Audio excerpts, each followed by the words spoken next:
Eclesiastes capítulo 3, versículo 1 e 2. Tudo tem o seu tempo determinado, e há tempo para todo propósito debaixo do céu. Há tempo de nascer e há tempo de morrer, tempo de plantar e tempo de arrancar o que se plantou. Fala para o seu irmão que está ao seu lado, fique atento e ouça a palavra de Deus.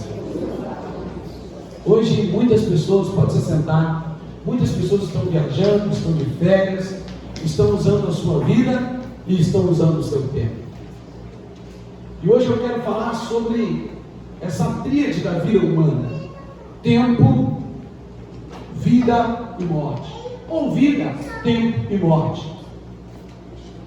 Conversar sobre isso é algo muito importante, porque a vida é um grande privilégio que Deus nos deu. Viver é um privilégio imenso. Quando nós lemos o texto bíblico de Gênesis capítulo 2, também no capítulo 3, há lá um termo interessante dizendo que Deus soprou sobre o homem um fôlego de vida. No hebraico, essa palavra soprar é a palavra ruá. E essa palavra ruá, ela não é só sopro, como você soprar na sua mão, mas é a vida do próprio Deus impregnada em nós. Deus tirou dele a própria vida, o corpo ele tirou da terra, a matéria da terra. Por isso, ser humano, terra, vai voltar para a terra, vai voltar para o pó. Mas a essência da vida que é em nós veio de Deus. O próprio Deus soprou, te presenteou, Ele te deu a vida, é um presente de Deus. É um privilégio de Deus. E você não consegue comprar a vida.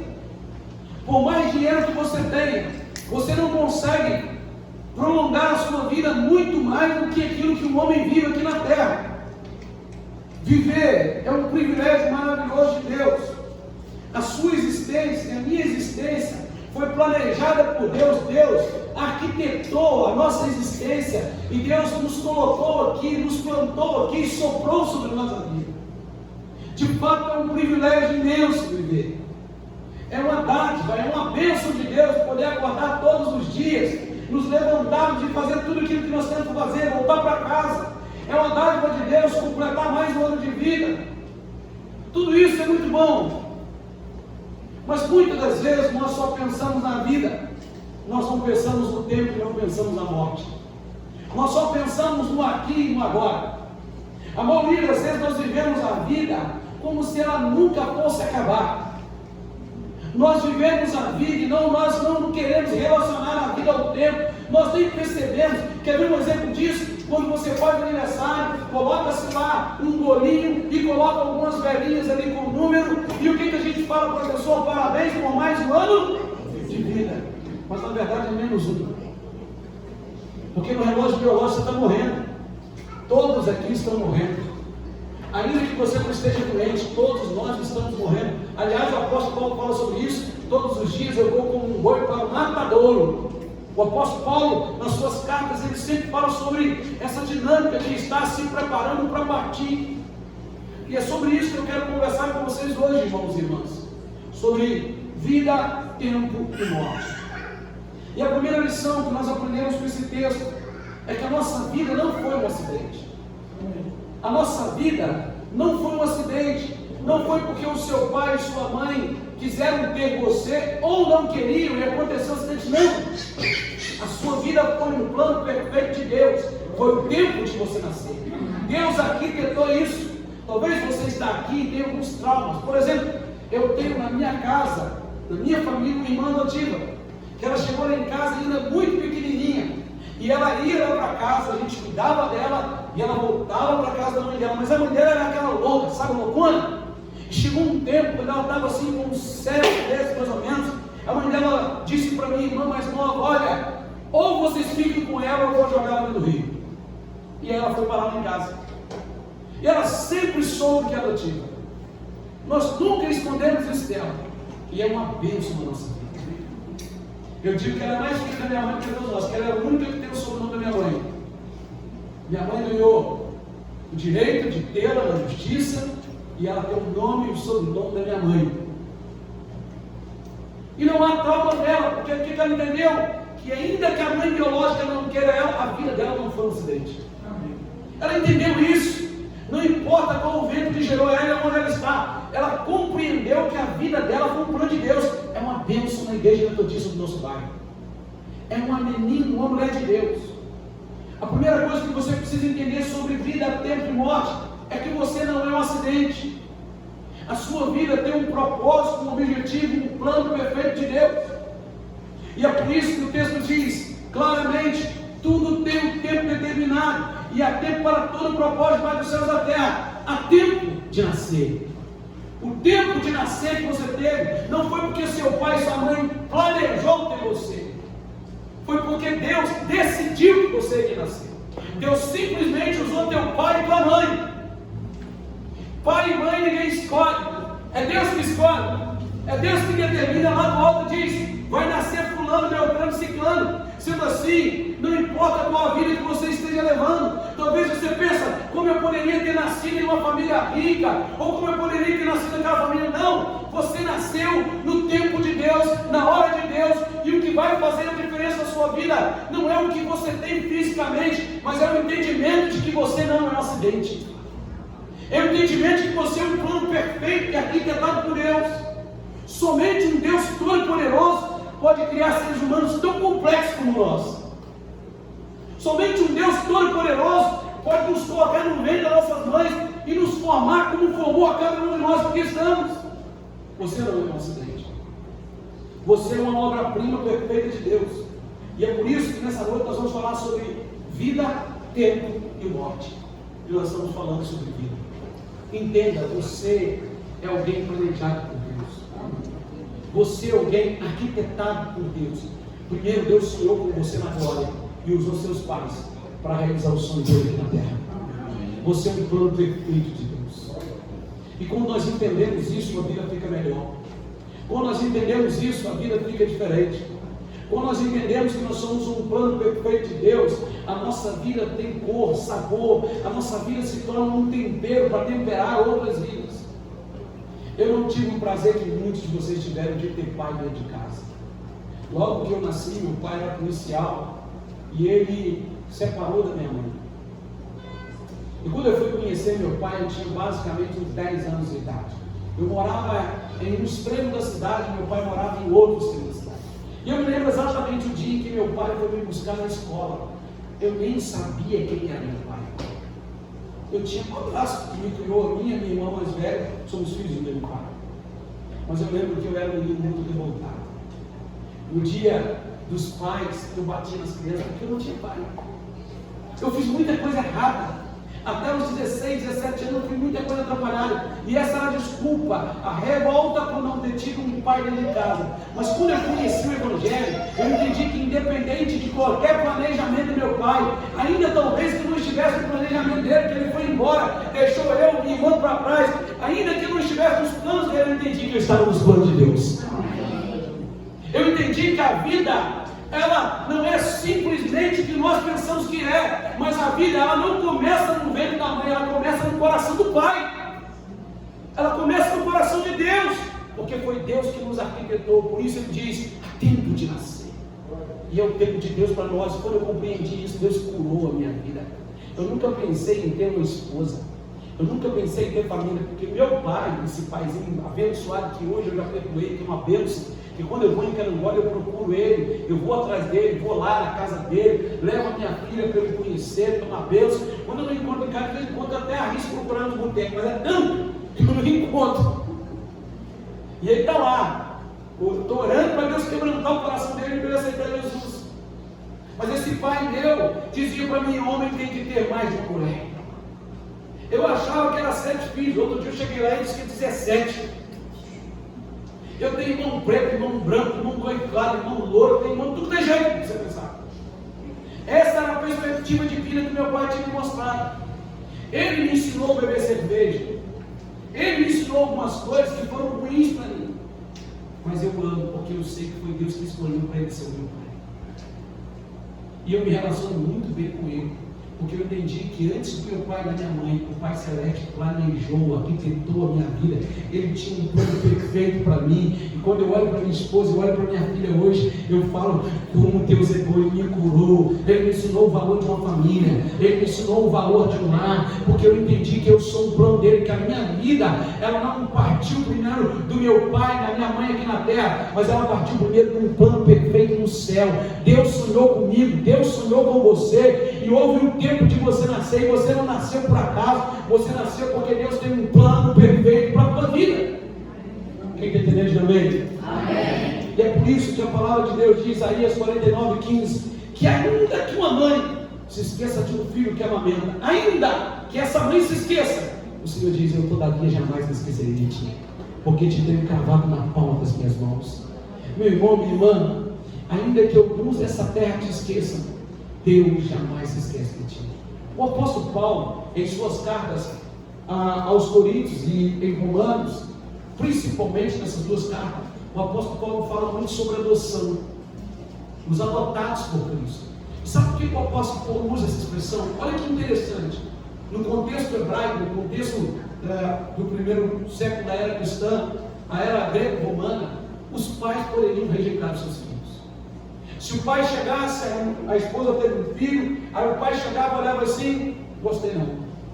Ele ia embora e a mulher, e ele era parado com lei, a esposa tinha que levantar e acompanhar, ia embora, e aquela criança ficava com a adoção. Por isso que o apóstolo Pedro, lá em Atos, fala muito dos órfãos e viúvas. Muito desse cuidado da igreja com esse povo. Só que tinha um detalhe, essa criança poderia ser abandonada pelo seu pai e pela sua mãe. Mas a lei greco-romana dizia o seguinte, que ela ficava para adoção. E quando alguém chegava lá e adotava essa criança, ele estava escolhendo adotar. Ele nunca mais poderia abandonar essa criança. Ele nunca mais poderia deixar essa criança para trás, porque foi a escolha dele. Quando o apóstolo Paulo fala muito de que nós fomos adotados por Deus, o que o apóstolo Paulo está dizendo é que é impossível Deus te rejeitar. Ele usa a cultura do seu tempo para dizer, assim como a lei amparava um filho adotivo, Deus jamais rejeita aqueles que ele adotou. Porque nós somos planos dele. Nós somos obra perfeita dele. Então pare de ficar reclamando do seu nariz, do seu tamanho, da cor do seu cabelo. Pare de ficar com essas questões. Irmão, eu nunca tive um problema com ser negro. Aliás, eu me acho um gatão. Ontem, alguém estava em casa, o Antônio Carlos, pastor de Marcos, pastor, o senhor fez clareamento dele? Eu falei, fiz, cara, mas a pigmentação da pele ajuda. A pigmentação da pele, quando a gente sorri, parece estar mais branco. Eu nunca tive problema. Eu tenho que falar com a minha menina, eu sou pequeno, sua mãe é pequena, fica tranquilo, você vai crescer um pouquinho mais. Nós precisamos entender que nós somos um plano de Deus, irmão. A vida é assim, Deus te planejou, Deus te arquitetou, Deus pintou os mínimos detalhes da tua vida, Deus sonhou com você, por isso houve o tempo de você nascer, então viva para a glória de Deus. A segunda lição que nós aprendemos sobre tempo, vida e morte, é que a minha vida e a sua vida, ela tem um tempo de começar e ela tem um tempo de terminar. E aqui começa a entrelaçar vida e tempo. Qual que é o nosso grande problema? É que nós nunca temos tempo para Deus, ou nunca temos tempo para nossa esposa, ou para o esposo, ou para o filho, ou para a filha. Nós estamos desperdiçando o nosso tempo. Nós vivemos uma vida tão corrida, uma vida tão bagunçada, tão desorganizada, e na maioria dos momentos nós estamos preocupados somente com situações monetárias e financeiras, e estamos perdendo tantas coisas que nós nunca deveríamos perder.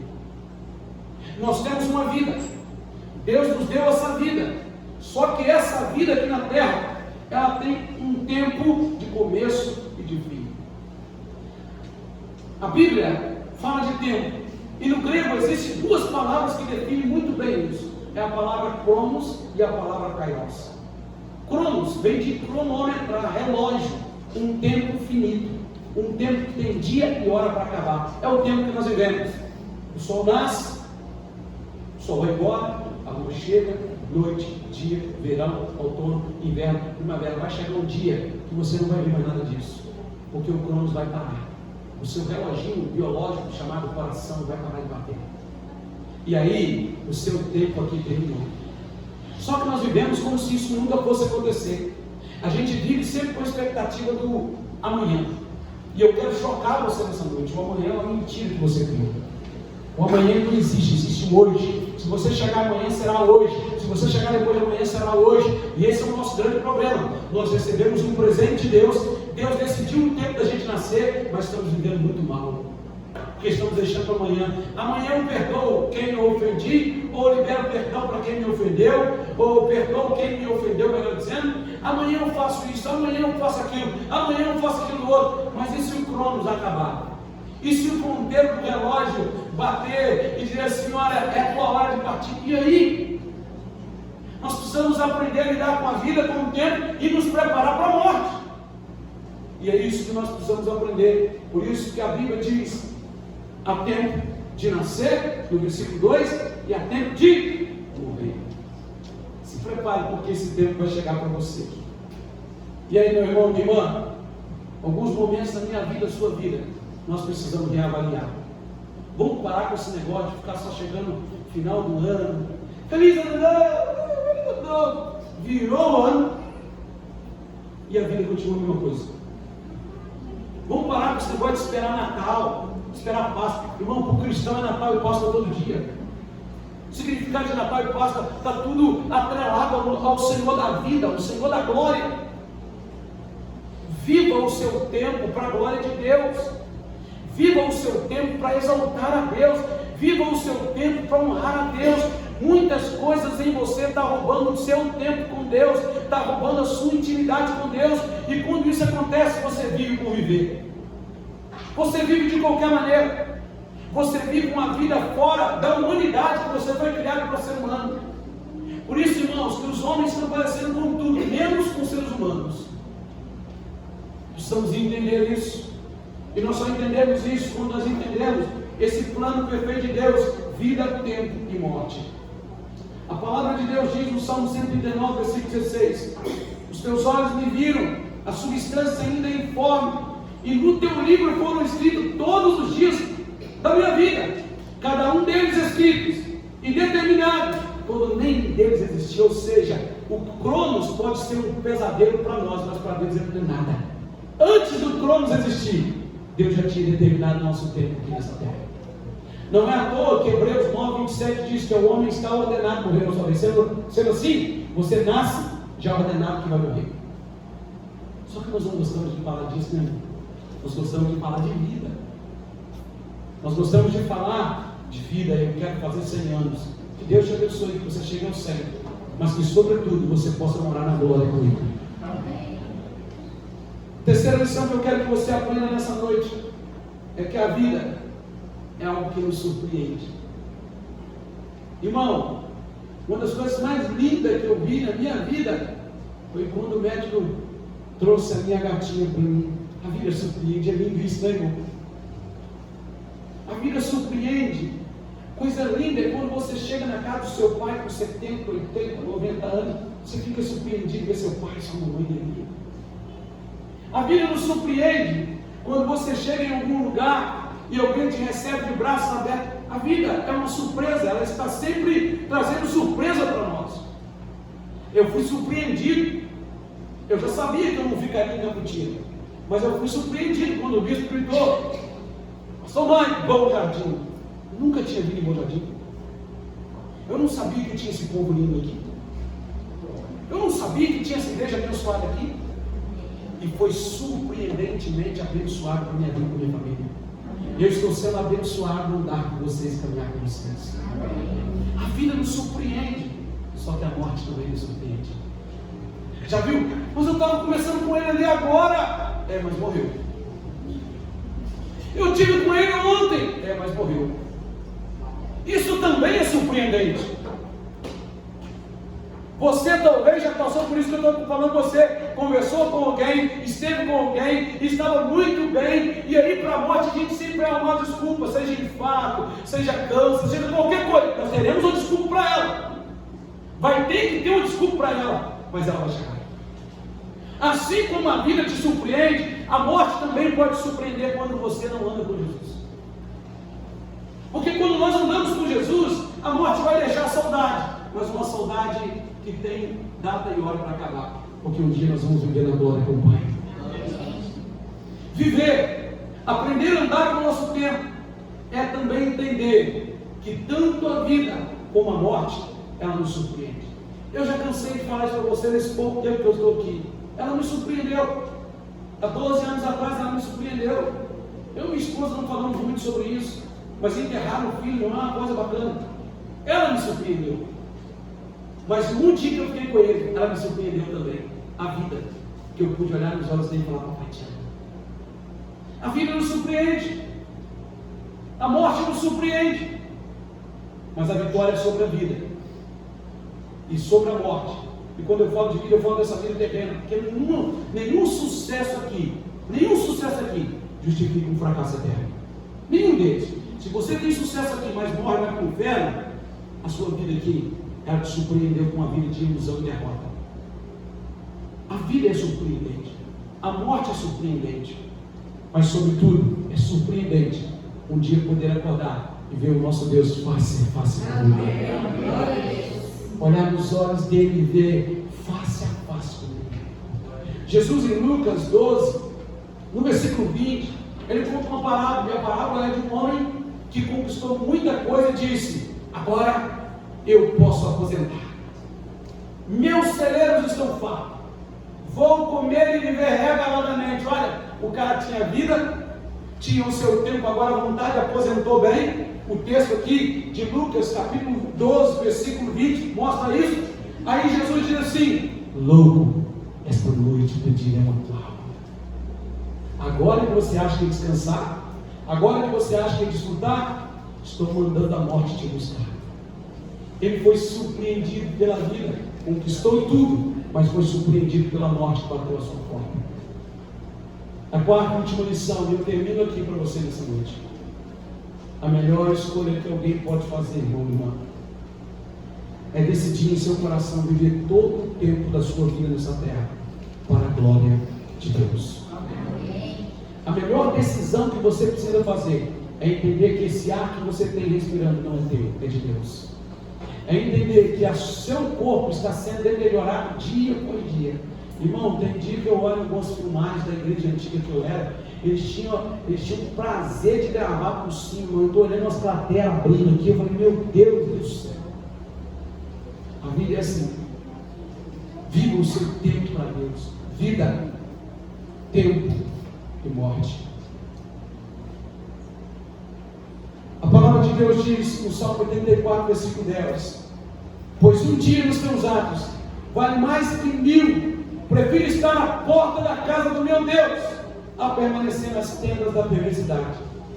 Vale mais um dia na presença de Deus que você viver 1000 anos nessa terra e morrer e ir para o inferno. Então dedique o seu tempo, dedique a sua vida para honrar e obedecer a Deus. Eu tive a curiosidade de fazer uma pesquisa. Eu quero perguntar aqui: quem tem 15 anos? Levante as mãos. 15 anos. Tem alguém aqui com 15 anos? Pois bem, quem viveu 15 anos aqui nessa terra já viveu 5.475 dias e 780 semanas. Quem aqui tem 30 anos viveu 10.950 dias na face da terra. E em semanas, 1.560 semanas. Quem tem 46 anos viveu 16.425 dias. E semanas, 2.340 semanas. Quem tem 60 anos viveu 21.900 dias.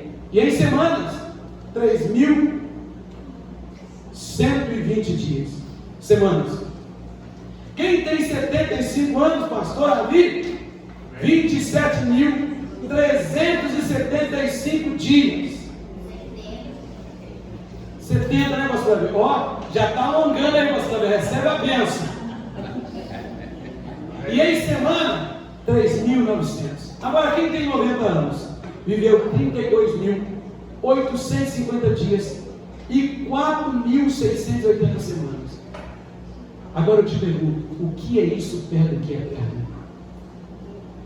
O que é isso perto de uma vida eterna que está em Apocalipse 21:4? Não haverá mais choro, não haverá mais dor, não haverá mais pranto, porque o Senhor enxugará o teu rosto e não haverá mais morte.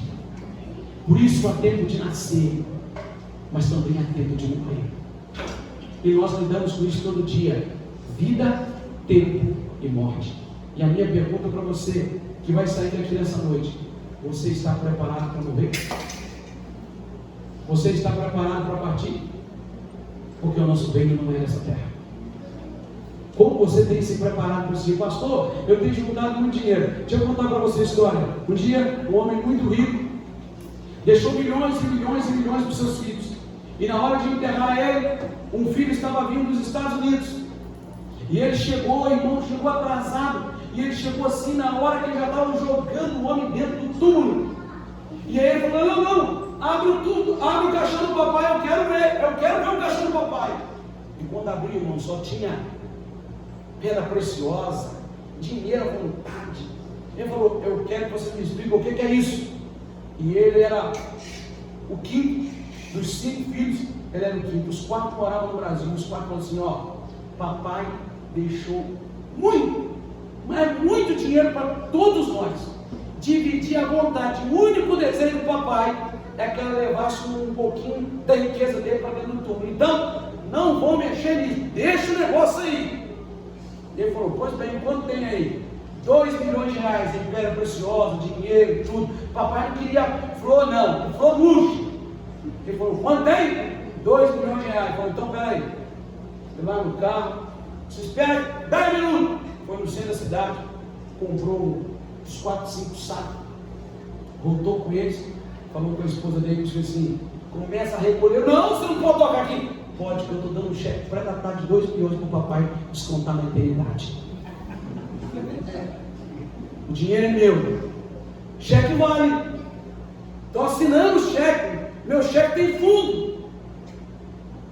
Parece ser engraçado você rir isso, né? Mas se você está perdendo sua vida e seu tempo, correndo atrás daquilo que traça, corrói e que o ladrão rouba, você está perdendo a sua vida. Conquiste sim, meu irmão. Não é errado você conquistar. Conquiste. Conquiste a sua casa, conquiste o seu carro, conquiste o que você puder conquistar. O que Deus tem para você no seu tempo aqui, conquiste. Mas nunca deixe isso tomar um lugar de Deus na sua vida. Viva para Deus, porque o tempo está passando. E a vida que você ganhou está passando. Mas deixa eu dizer algo para você. Toda dor que você sente aqui, toda amargura que você sente aqui, o seu corpo será transformado em um corpo de glória. E eu quero orar por você. Repita comigo: vida, tempo e morte. Diga: eu não serei surpreendido. Fique de pé.